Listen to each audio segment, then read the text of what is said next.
आहे त्यांच्यासाठी मी रिपीट करेल. आपण तिकडे सावली जाऊन बसता येईल. आपण तुम्हाला सांगतो त्यांच्यासाठी मी रिपीट करेल. ठीक आहे. या गाड्याने कोणत्या तरी गप्पा मारत होतो. बोलता बोलता पुढे आलो मी.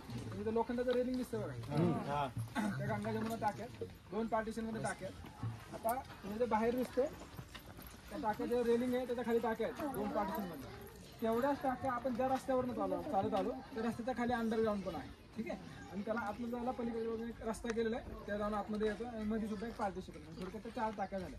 ठीक आहे. 2 पार्टिशन मधल्या 4 टाक्या झाल्या. आतमधल्या बाजूला जे अंडरग्राऊंड आहे त्याला पानपोडी म्हणतात.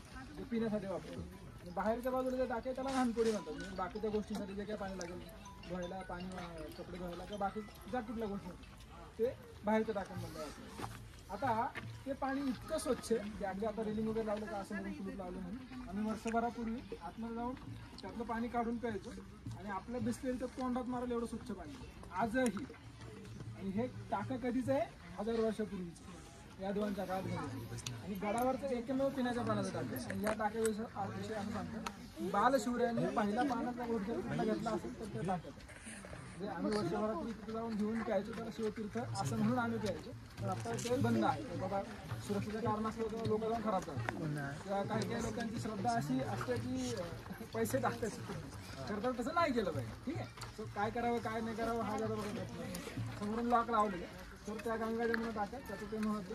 आता अशा गडावर जवळ 65 पाण्याचं टाकं जे आपण काही ह्या रस्त्याला पाहत आला असं काही अगदी गवतामध्ये आहेत त्या पलीकडच्या बाजूला आहे. म्हणजे एवढ्या पाण्याचा टाका का कशासाठी तर ह्याच आज्ञापत्रामध्ये जे तुम्हाला मी ग्रंथ दाखवतो त्याच्यामध्ये असं म्हणतं की बाबा काय की बाबा गडावर अधिकच्या पाण्याचा टाक्या असावा. काय की युद्धाच्या प्रसंगी भांडियाच्या आवाजाने पाण्याला गळती लागते. म्हणजे काय युद्धाचा प्रसंग म्हणजे युद्ध चालू आहे आणि तोफांचा आवाज म्हणजे भांड्यांचा आवाज होतो. तोफा म्हणजे भांड्यांचा आवाज. ठीक आहे.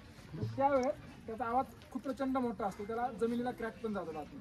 सो मग त्या पाण्याच्या टाक्यात त्याला जर क्रॅक गेला म्हणजे ते पाणी गळून गेलं म्हणजे बाबा त्या चिरेवाटे निघून गेलं. आणि विचार करा तुमच्याकडे समजा ह्या 2-3च टाक्यात पाण्याचे त्यातलं गेलं पाणी निघून तर मग तुम्हाला किल्ला लढवता येईल का. मला धान्यकरात मी सांगितलं किल्ला लढवायचा असलं तुम्हाला 3 गोष्टी सगळ्यात जास्त आवश्यक असते. कसली कसली दारू. तुमच्याकडे समजा दारू गोळा समजा आता तुमच्याकडे एखादंच असं पाण्याचं टाके तर एकदमच पाण्याची टाकी गेला निघून तुमच्याकडे पाणी राहणार नाही. त्याच्यामुळं पाण्याच्या टाक्या अधिकच्या काढलेल्या असतात. आणि त्याचं अजून एक महत्व असं असतं तिथलाच दगड काढायचा तिथंच बांधकामाला वापरायचं. म्हणजे बरेच गिरिदुर्गांचं असंच आहे. खालून काय दगड आणत नव्हते. म्हणजे आणलेला आहे तो आता एक वेगळी गोष्ट ते क्रेनने वगैरे आणतात. ते थोडंफार वेगळं बांधकाम दिसतंय तो ते जवळच्या तिथला भाग आहे. पण त्या उंचवट्यावरची तुम्हाला बांधकाम पाहायला भेटते. टाकी बघायची तिथला दगड बघायचा आणि बांधकामाचा दगड बघायचा. मला सिमिलरिटी त्याच्यामध्ये दिसून तिथला दगड काढायचा तिथंच बांधकामाला वापरायचं. अशी ती एक व्यवस्था होती. तर मग हे पाण्याच्या टाक्यांचं महत्व. आता आपण थांबलं तर इथं मागे जे वास्तू तुम्हाला दिसते याला शिवपुंज असं नसतं. शिवपुंज म्हणजे काय महाराष्ट्रातील कधी असतं मला सांगा एकमेव असतं. मुंबईचं संयुक्त महाराष्ट्र झालं म्हणजे मुंबई गुजरातकडे जात होती. मग महाराष्ट्रातल्या काही लोकांनी त्यासाठी लढा दिला.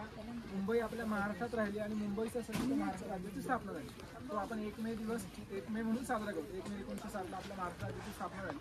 तर मग त्याच्या स्मृतीप्रित्यर्थ बांधलेली वास्तू आणि मुंबईचा संयुक्त महाराष्ट्र झाला याची घोषणा सगळ्यात आधी इथनं केली गेली. 3 दिवस अगोदर म्हणजे 27 एप्रिलला यशवंतराव चव्हाणांनी बाबा ती घोषणा कुठून करायची तर महाराजांचं जन्मस्थान ही जागा त्यांनी निवडली आणि इथनंच ती घोषणा केली.